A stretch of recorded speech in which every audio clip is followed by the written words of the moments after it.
Welcome to the official Heisman Trophy podcast. Chuck Conrad with a kickoff. Roy has a strong leg, end over end. Sanders takes it 1 yard deep to the end zone. Up the middle, 5, 10, 15, 20, 25, 30, 35.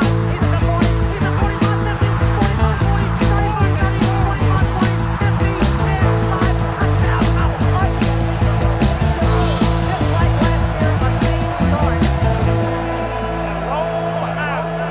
Here's your host, Chris Houston. Welcome back to the Heisman Trophy podcast. Happy Halloween to everyone out there who celebrates. We're already getting into the spirit here. I've already been to some Halloween parties. I got a little lazy this year. I decided to go with my old standby, which is my old Navy uniform. And amazingly enough, despite getting fitted for it back in 1994, I was still able to shimmy into it. Now, if you're joining us for the first time, this is the Heisman Trophy podcast. We like to feature the best players in the country every week if we can. We don't pick sides in this. We don't have a dog in the hunt, but we are trying to highlight just some of the great work that these players do and help the fans learn more about them and help Heisman voters make an informed decision when the time comes to cast their ballot. Our featured guest this week is Texas A&M quarterback Marcel Reed. Boy, what an outstanding player. He's got his Aggies at 8-0, which is their best start since 1992. Their number 3 ranking is their best since 1995. They're an exciting team to watch with playmakers like Mario Craver and KC Concepcion. Head coach Mike Elko has done a great job forging these Aggies into a legitimate national title contender. Also on the show, because it's Halloween, we are going to replay our traditional feature for the Halloween show, which is our story on Billy Cannon's Halloween run, LSU Heisman Trophy winner 1959. Always a great walk down memory lane. Do you love the Heisman Trophy? Do you love college football? Then you're probably going to want to hear about the 2025 Heisman Legends Brunch. This is our brunch that celebrates 91 years of Heisman excellence. It is the day after the Heisman Trophy is awarded, December 14th. That's a Sunday. It's at our new venue in New York City called the Glass House. You can join Heisman winners and other guests for some fun Heisman-branded experiences, plus some delectable food and drinks before sitting down for brunch and the big show. The excitement begins at 11 a.m. with an exclusive meet and greet where you'll have the rare opportunity to connect with Heisman legends from 6 decades of college football greatness. The celebration continues with a brunch at 12 p.m. This is your chance to be part of an unforgettable afternoon celebrating Heisman history and its legendary recipients. Not only will you hear their stories firsthand, but you'll also support the impactful charitable work of the Heisman Trust. So secure your tickets now for this special event. Go check out the link over at Heisman.com or go to the link in our bio. Who knows? You come to the brunch, you just may meet a 2-time Heisman Trophy winner. This is Archie Griffin, 1974, 1975's Heisman Trophy winner, and you're listening to the official Heisman podcast. The Heisman is handed out every December, but the history of the trophy lives year-round at Heisman.com. Home to the most iconic trophy in sports, Heisman.com tells the story of all 90 of our winners and features news, bios, and statistics on all your favorite Heisman heroes. Heisman.com also highlights our Heisman humanitarians, the many charities supported by the Heisman Trust, and so much more. Make Heisman.com your first stop for all things Heisman.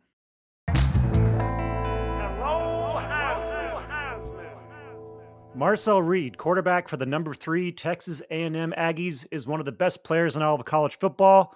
So far this season, he has passed for 1,972 yards and 17 touchdowns to go with 349 rushing yards and 6 rushing TDs. He can hurt you with his arm or with his feet, and he joins us now on the Heisman Trophy podcast. Welcome, Marcel. Thank you for having me. So with the big 49-25 win last Saturday over LSU, your Aggies moved to 8-0 for the first time since 1992. That was before the internet became a thing. Explain to our listeners the sensation of being part of a team, doing things that no Aggie team has done in over 3 decades. Yeah, it feels amazing. Just with the group of guys that come out and work as hard as we do every day, it's no surprise to us that we are where we are right now. And, there's still a lot in front of us that we have to continue to build on. But, yeah, so far it's been a good experience to be a part of a team like this with great coaches like this. And, the locker room's always happy, and we're just trying to build on it. You pulled away from LSU in the second half last Saturday after being down 18-14. Just a dominating second half. What was the discussion in the locker room at halftime? And what were you telling yourself as you prepared to come out for that third quarter? The discussion was just that we knew that we were the better team, and that it wasn't going to be an easy fight. Obviously, we were in Death Valley, which is a great site with good fans and a good team, playing on the road for us. So we just had to come out with a lot of energy, and we knew that it was just going to take execution. All those points that they scored and everything that happened well for them was based off of negative things that we did to ourselves. So we just made those adjustments, and then we came out in the second half. We obviously had a good kickoff return by Terry Bussey to kick us off, and then drive, score, defense makes a stop, drive, score again, and then we have a punt return. So things went really well for us. We just had to adjust, just settle down and play our game of football. Yeah, you mentioned the setting in Death Valley. I mean, what's really impressive about this 8-0 start is 3 of those wins have come on the road, including at really tough places like Death Valley, like Notre Dame Stadium. You got to bye this weekend, but then it's off for your third straight road trip to play Missouri. Your average offensive output, you yourself, is stronger on the road than at home this year, and that's not how it's supposed to be. So why do you think that is? I love playing on the road. I've been this type of way since, I was in high school, but I love the opportunity to wear white jerseys and play in somebody else's environment, to where everybody else is loud while I'm on the field, and then they're quiet when we get in the end zone. So just that type of feeling is something that juices me up when I go into those games, and I just really love the environments. 13 years ago, your offensive coordinator, Colin Klein, made his own serious run at the Heisman Trophy while playing for Kansas State. Like you, he was a dual-threat quarterback and a tough leader who often willed his team to victory. What kind of advice has he given you on handling the pressures of these big college football moments? Yeah, I mean, we talk all the time. Every Sunday after games, we just sit down and have a little chat, a debrief, and he always kind of tells me that if I ever need anything from him, a part of this kind of media stuff and just how to handle it, then I could always come to him. So far, I think I've done a pretty good job of leaving it outside, because none of this stuff is important until it's important. And we still have 4 games to play in the regular season, so that's what my focus is on. But yeah, obviously he's been in this position, and he's just doing a really good job right now of being a coach and making sure that I'm in the best opportunity and position to go out there on Saturdays and win football games. The other day, Coach Klein said you were absolutely a Heisman candidate, and we're getting to that point in the season where that kind of chatter is getting more intense. Has it crossed your mind much lately that, in addition to playing for the national title potentially down the road, there's the Heisman out there also as a potential prize for the taking? Yeah, obviously seen it on the media, and it's possible. But like I said, none of it's important until it's important. I got to keep putting games out there that are pretty good, and keep winning games as well, to get to either one of those. So, like I said, that's my main focus, trying to win games. And we got Missouri next, so that's what we're focusing on right now. Does the possibility of claiming the Heisman make you even more competitive than you already are? I don't think any trophy is going to make me even more competitive. I think I'm already trying to reach something really high. So. Just trying to get to, SEC and national championship. That's enough motivation so far. If my play ends up getting me one of those trophies, then I'll be satisfied. I read that you had a chat this past August with the Aggies' most recent Heisman winner, Johnny Manziel. Do you mind sharing some of what you guys talked about? Yeah, he just kind of hit me up after fall camp, give me a little bit of advice on some throws and stuff that he watched over Twitter. Just how to connect more a little bit on those and what he did with people like Mike Evans back in his time here. So gave me a little bit of that advice. And then he calls me just about every week after games just to congratulate me, tell me to keep the boys rolling, keep being a leader and stuff like that. So it's pretty cool. One thing you have on him is that you're 2-0 against LSU so far in your career, and he went 0-2 against the Tigers. Has that come up at all? No, I didn't know that at all until you just told me. So yeah. Maybe I'll bring it up next time. Good. Going back to your high school days coming out of Nashville, it seems like you were a bit overlooked. I checked over some of the recruiting rankings, and there were quite a few quarterbacks with some big names ranked ahead of you who are not doing the kind of things you're doing now. Was there a bit of a chip on your shoulder as a result of that process? Not really. I mean, I never really cared about where I was placed. I knew that the schools that gave me an opportunity were giving me a chance to go play football. So, I took that one opportunity that I had Oh, I had multiple, but I took an opportunity here at Texas A&M, and it seemed to work out pretty well for me. So really happy just that I was able to get recruited, and I was high enough to be recruited by some SEC schools to where I could be in this position now. You originally committed to Mississippi before switching over to A&M. What was the deciding factor for you to make that change and come to College Station? I think it was just kind of a family decision. Family's from Texas. My dad was born in Marshall. My sister's from Texas as well, and I have a lot of family that live in Dallas. So just kind of being closer to them, it's kind of like a second home for me. I know I went to Christmas.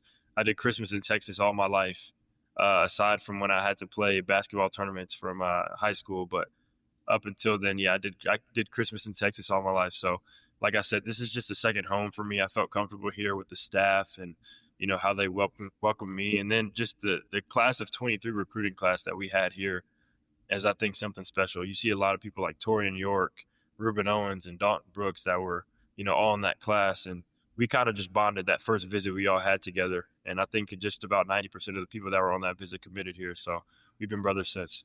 It must have been super helpful having a dad who was a head coach in college football. What kind of advice did he give you about playing college football? Yeah, he kind of gave me more of advice on the defensive side of things. Knowing I'm a quarterback, he gave me some help with identifying coverages and how to read things and how to be able to go into meetings as a recruit and draw up on the board. So he's done a lot. He's turned a little bit more into a dad now that we've gotten into the thick of college a little bit. But I remember when we were in high school, he wasn't coaching anymore. He used to be the only parent in the stands watching practice. And so, yeah, he's definitely done a lot for me. He kind of is just one of those people that helps me keep my head on straight and keeps me humble and lets me know that, like, there's still a lot of room for improvement and that I need to grind every day to get to where I want to be. Yeah. NIL is now a big thing in college athletics. But to be honest, most of the deals I've seen out there look fairly boring, with the exception of your Sonic deal that saw you do an acting class with actor Terry Crews. He's like one of the funniest dudes around. I just want to know, what was it like to look into those intense eyes and do that acting? It was pretty hard. I'm not gonna lie. That was just the video of the take that we got. There was probably about 5 or 6 more where I couldn't hold in my laugh. So it was pretty hard to just stare in his eyes without laughing. He actually is one of the funniest people I've ever met, and his mannerisms are insane. So it's hard not to laugh. Did it give you a new respect for just how difficult it is to be an actor? Oh yeah, for sure. I mean, there's a lot of takes that go into that, and I bet a lot of hours too. So yeah. All right, let's do a few rapid fire questions to close you out here. What's your favorite part about playing quarterback? Probably that I get to touch the ball every play. I'm pretty sure a lot of people want to touch the ball every play. So yeah, that one. Yeah. What type of defenders present you with the biggest challenge? Is it like speedy edge rushers or spying linebackers or rangy safeties? Who do you look out for or try to avoid when you're on the field? I'd say laterally quick edge rushers. People who can change direction pretty well. Not so much the speed, but people who can, twitch and get side to side. Yeah. Mm-hmm. Do you have any superstitions on or off the field? I have a lot. Oh yeah, tell me about them. So I have a pair of Bob Ross underwear that I've been wearing since high school. They're PSD underwear. It says no mistakes, just happy accidents. They've been washed in the meantime. They've been washed. They're washed every week. But funny story, I had to wash them in the sink at the hotel at LSU, and to dry them off, I air dried them on the little hanger on Friday night. They didn't dry all the way, so I had to put them on the iron Saturday morning. Ironing your underwear. Yeah, that's meticulous. That's planning. Yes, sir. But you only wear them you wear the same underwear every game, right? But not like during the week. I only wear them on Saturday. Okay, got it. Okay. Yes, sir. Okay. What do you wish fans understood about learning an offense? I guess that it takes time and it takes continuity. So, don't be mad when you don't see things go the right way, because, there's still going to be nicks and bruises and kind of kinks that they're still trying to get figured out week to week, just because there's different, adjustments made from defense to defense that you go against. Yeah. What's one thing you're trying to unlearn as you grow into this role? As a quarterback? Yeah. Shoot. Or you have it all figured out? There's not something you want to do less of? Turn the ball over. So that's what. Yeah. Well, you don't learn that. You either do or you don't, right? Exactly. I can't really think of something. Fair enough. Let's say 10 years from now, someone who's never watched you plays your tape. What 2 traits do you absolutely want to show up on that tape? And what's one habit do you hope that never shows up again? I guess this could relate to kind of the previous question. Yeah, one habit is definitely the turnovers. Yeah. And then, 2 traits, I think. My play extensions. Mm-hmm. And then I want my composure to show up.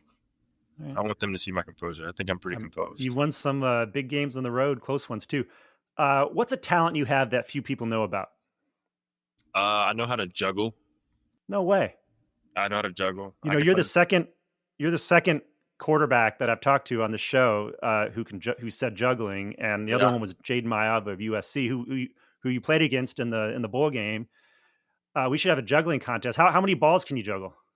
I could juggle 3. I can probably do 4. I can't do 4 like continuous like this. I can go like 1, 2 in each hand. But got it. Jaden can do 4. So shoot, that's that California stuff. All right. Finally, do you have any messages that you want to send to Aggies fans out there? 12th man, we love you. We appreciate your support. Keep showing out.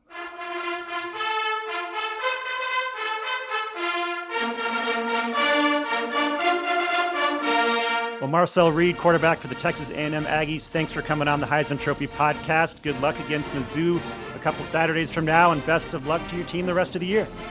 I appreciate it. Thank you. Thank you. Aggie fans, you have a special one there in Marcel Reed. He can flat out play, and he's got your Aggies 8-0, number 3 in the country. If you're hearing the show for the first time, please like, subscribe, review, give us a comment, tell your friends, tell your families. Check out videos of the show and interviews over on YouTube and TikTok. We appreciate your support. Hey guys, this is Barry Sanders, the 1988 Heisman Trophy winner, and you are listening to the official Heisman Trophy podcast. Did you know that the Heisman Trophy Trust has donated more than $20 million to a huge variety of charity-based groups via its Heisman Trophy Fund for Youth Development? That's right. The fund has helped countless charitable organizations that uses sports to engage underprivileged young people in educational activities. If you are part of an organization or know of one that would like to apply for funding, visit Heisman.com and click on the charities link at the top of the site.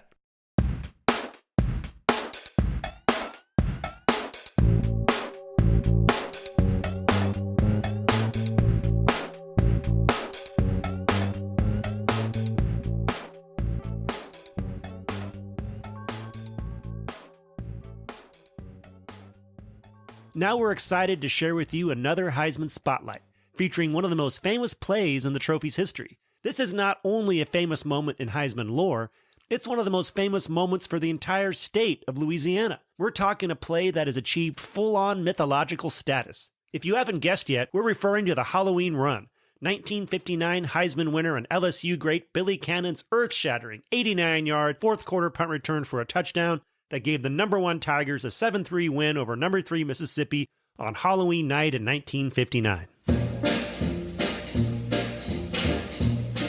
Kids growing up in Baton Rouge were raised on similar Halloween traditions as the rest of us. You dress up in your favorite costumes, you load up on your neighbor's candy, and you keep your eyes peeled for ghouls and ghosts. But down in Baton Rouge and in the constellation of small towns that surround it, Halloween also means the local TV stations always run a special segment, and you do an annual salute to the Halloween Run. Where I grew up, we always watched It's the Great Pumpkin Charlie Brown on Halloween. But I think down on the bayou, they watched the Halloween Run first, then Charlie Brown. Now let's set this up a bit.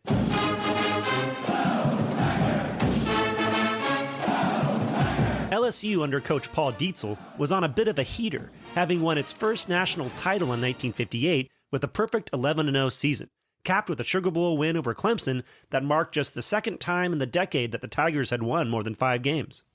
The Tigers opened the 1959 season ranked first and won their first 6 games while allowing just 2 field goals in 24 quarters. Cannon played running back for the Tigers, but he also starred on defense.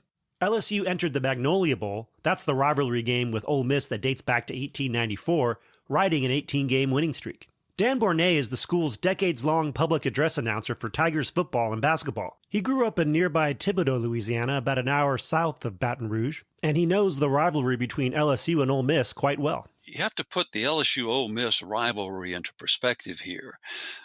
Lots of people look at the LSU-Alabama rivalry as one that's top drawer, but in the 50s and 60s, it was LSU against Ole Miss. That was the great competitive rivalry. But coming out of the 1958 season now, when LSU won its first national championship, the LSU-Ole Miss game was in a tremendous setup. In 1958, LSU was number one at the time, 6-0. And Ole Miss came to Baton Rouge, number 6, also 6-0. And LSU beat Ole Miss 14-0 in the championship season. Fast forward to 1959, which is when Billy made the famous run. Ole Miss, because of a quirk in scheduling, came back to Baton Rouge to play in 1959.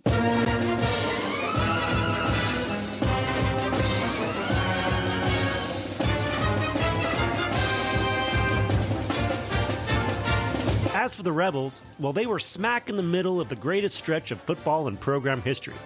And that is not up for debate. Between 1957 and 1962, they finished with 10 wins 3 times and had 9 wins the other 3 seasons. The 1960 Rebels team won a share of the national title, and had it not been for Billy Cannon, they might have won it in 1959 too. In fact, had it not been for Cannon, Mississippi might have had its first 11-win season, something the Rebels still haven't attained.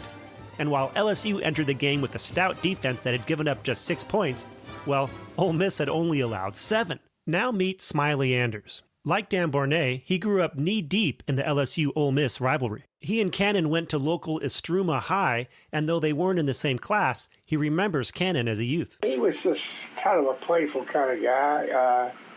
He came from kind of a rough area of town, and a lot of really, pool halls and bars, really sleazy bars. The guys from the Exxon would dock, over there at the Esso docks, and they wind up on this little strip there looking for bars and pool shooting and whatever else sailors look for when they're ashore. And so it was pretty rough. He was a fun-loving kid and smart. I sat behind him in American history class, and I confess to looking on his paper once in a while. But he was really a bright kid. While Anders went on to journalism school, Cannon blossomed into a 6'1", 215-pound athlete, with an emphasis on athlete, since not only was he one of the best football players in the country, but also a track and field standout who set state records by shot putting over 56 feet and running the 100-yard dash in 9.6 seconds. Naturally, he earned a scholarship to LSU. Now back to Halloween 1959, which was a dark and stormy night. Well, actually, the almanac will tell you the thunderstorms had drifted out of Baton Rouge well before the 8 p.m. kickoff, but the night air was still thick and sticky and the turf was soggy. Bournet grew up on nights like these. He was 12 when the two teams met. I've been going to LSU football games since I was around 8 years old. That was in 1954. Okay, so I've been in and out of that stadium for a long, long time, and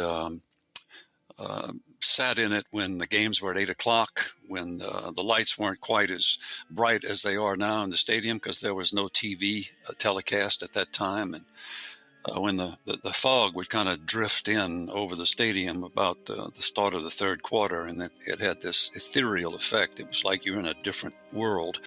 No, he wasn't at the game. It was Halloween after all, and he was at a party where all the kids were listening to the game. I didn't go to the Halloween night game. I heard the game on radio. I was 12 years old. And I recall vividly listening to the entire game. We had a friend who had a Halloween party that night because it was Halloween night. And it was a Saturday. And everyone went to the party, but nobody partied. I mean, we were 12 years old, and everybody at that party sat around a radio and listened to that game. You have to understand, there was no there was one game a week on television back then, just one game a week. Now you have 50. Okay, and so it was the thing, and my little old South Louisiana town was 100% LSU when we weren't playing Tulane. When we played Tulane, the population of 14,000 people was pretty well split. But boy, when we were playing Ole Miss, it was LSU all the way.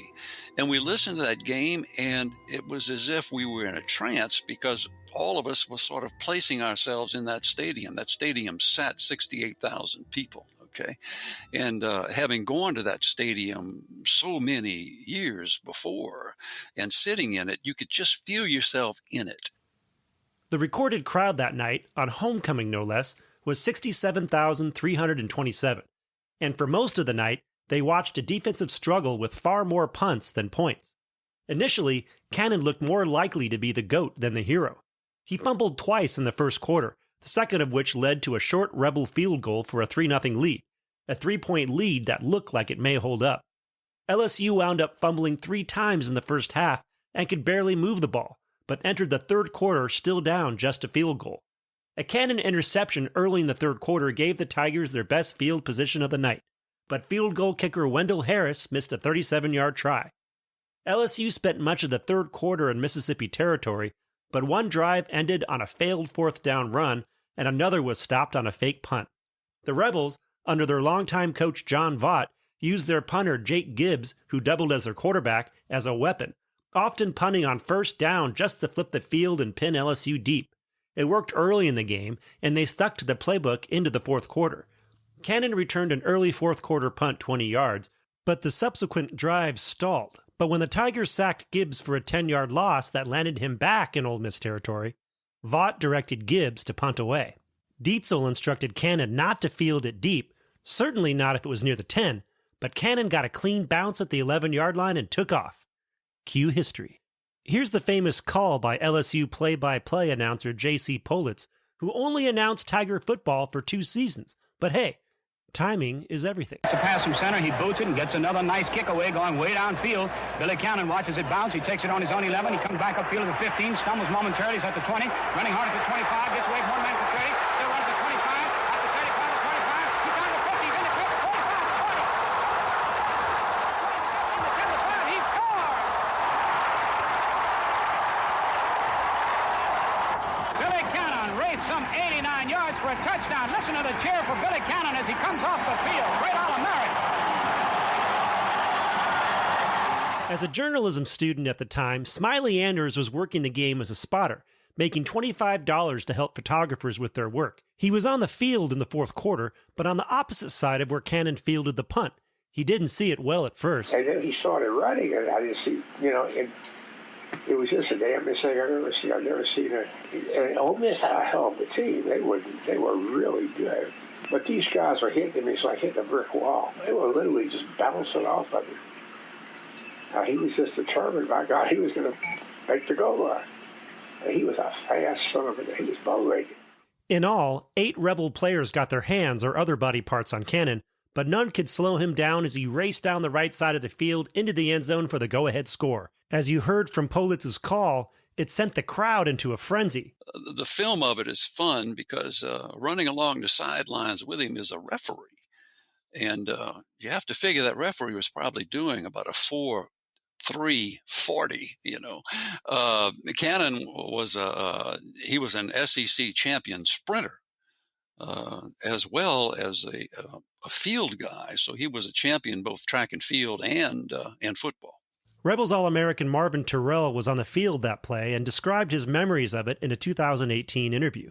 Cannon wasn't even supposed to catch that ball. He was supposed to, just let it hit. It hit on that wet turf, and it bounced right through him. He couldn't get out of the way, so he grabbed it and took off down the sidelines. And there were about 7 of us that missed him on the sideline. And I was the last one chasing him. I couldn't catch him, of course, because, he was probably the fastest guy on the field.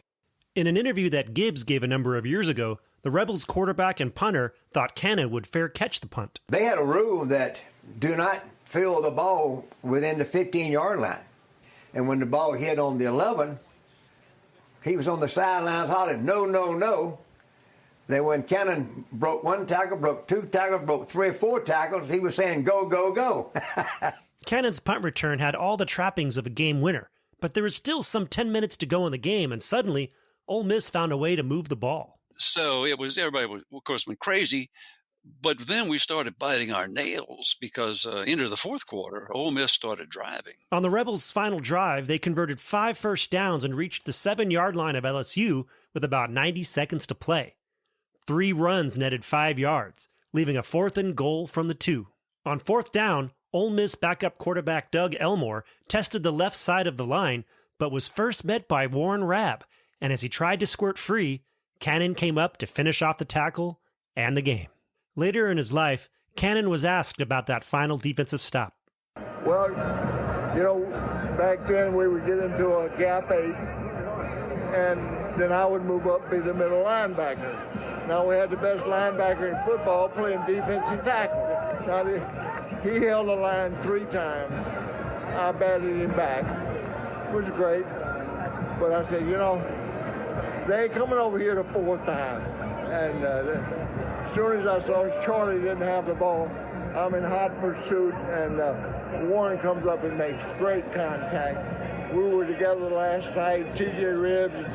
He told me, he said, it's been 55 years, you finally gave me credit for the tackle. If they hadn't stopped for, of course, the run and everything, it would have been a nice run, but it wouldn't have been like a legend as it is now. And let's give Dan Bornay the closing comments and where he puts the Halloween run in the history of LSU football. I think it's absolutely, without question, the first thing that comes to people's minds who have a history of LSU football embedded in them. There have been great runs, there have been great seasons, there have been great athletes. And we have another Heisman winner now in Joe Burrow and another candidate, strong candidate, in Jaden. But for the old timers who've been around long, that run tops everything because it was not only the run that scored the touchdown that won the game, but it was an incredibly noteworthy individual effort. There was blocking, of course, but to break 7 tackles and to score, that's special. There haven't been many plays in LSU history that would reach that pinnacle. And in my book, it's still number 1. Where else could you point to one play where a player ran for a Tiger touchdown, a Tiger victory, and the Heisman Trophy, all in 89 yards?